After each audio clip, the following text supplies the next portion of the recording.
At COP30 in Belém, Brazil, the big spotlight has shifted sharply toward the link between climate change and public health. That's exactly what the Belém Health Plan is all about, building up health system around the world so that they can have better deal with the worsening impact of climate change from heat waves and floods to air pollution and disease. Under this plan, over 35 major philanthropic organizations, including the big names like the Gates Foundation, Bloomberg Philanthropies, the Rockefeller Foundation, and the IKEA Foundation, came together and pledged USD $300 million to newly formed fund. This fund will focus specifically on climate-related health risks. It's kind of groundbreaking because this is one of the first time at COP that a coordinated effort is being made to finance health adaptation in such a direct way. And why does this matter so much now? Because climate change is no longer just an environmental problem, it's a direct threat to human health. A rising temperature, increasing heat related death, more wildfire, worsen air pollution, and changing rainfall patterns expanded the reach of diseases like dengue and malaria. At COP30, the discussion went beyond vague promises. The health crisis caused by climate change is real, and the leaders want to deal with it head on. The BHAP centers are several key priorities. First, there's building climate resilient health system. Nations are being urged to improve their early warning system, disease surveillance, and overall response capacity for climate linked health emergencies. Second, the plan supports research and innovation, especially around diseases that are sensitive to climate change and improving healthcare delivery in extreme conditions. Third, there is a strong focus on health equity, making sure the most vulnerable population like children, women, low-income communities, and workers exposed to the elements are not left out. Fourth, capacity building is a big part. Training health workers to handle climate-driven health risk is crucial. And finally, the plan calls for policy integration, meaning climate, health, and development policies need to be aligned so that they can reinforce each other. One of the most powerful principles behind the BHAP is shifting power and resources to the communities most impacted by climate change.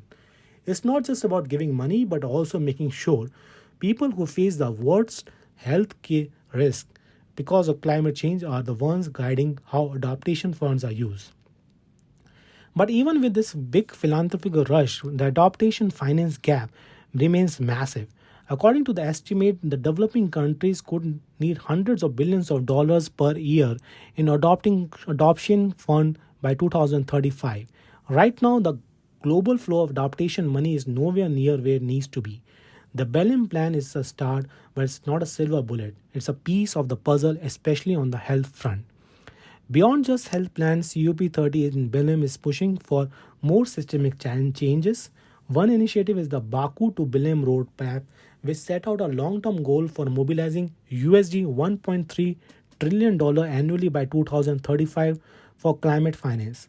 This roadmap is to build around five key strategies: replenishing grants, rechanneling private finance, rebalancing debt and fiscal space, revamping institutional capacity, and reshaping how global capital flows to support the climate crisis fairly. Another big deal for COP30 is the Tropical Forest Forever facility. This is Brazil's flagship proposal. It rewards countries for protecting and restoring tropical forests. Over 50 countries have backed this, and the idea is to bring in both public and private money. A chunk of the funds will go directly to indigenous and local communities, recognizing that these groups are often the best steward of forest. The facility is designed so that money comes in, but the value is also preserved, not just as payouts but as an investable fund that support long-term forest conservation. On day-to-day climate action, COP30 has also launched a series of concrete tools and platforms. One is the Green Digital Action Hub, which aims to scale up green tech and digital solutions globally. Another is the AI Climate Institute, which will help developing countries use artificial intelligence to build climate resilience, from predicting weather-linked health risks to optimizing farming in unstable climates. COP30 is also prioritizing social protection and food systems. There is a new climate resilient social protection and smallholder agriculture finance partnership focusing on supporting small farmers, increasing food security, and scaling up adaptive social safety nets in vulnerable regions. In the same vein, a Belém Declaration on Hunger, Poverty, and Human-Centered Climate Action was adopted by dozens of countries, putting justice and inclusion in the center of climate resilience. Transport and energy are not being ignored either. One of the key commitments made was the Belém 4 times pledge on sustainable fuels, which aimed to quadruple the use of sustainable fuels by 2035. This involved 20 actions, including the infrastructure, demand creation, and carbon accounting, and is being tracked by international bodies to make sure countries deliver. In short, the Belém COP30 action plan is a major push to make climate action more human centered and practical. Instead of just focusing on cutting emission, leaders are also talking about people's lives, health, and social justice, and how the finance real adaptation where is needed the most.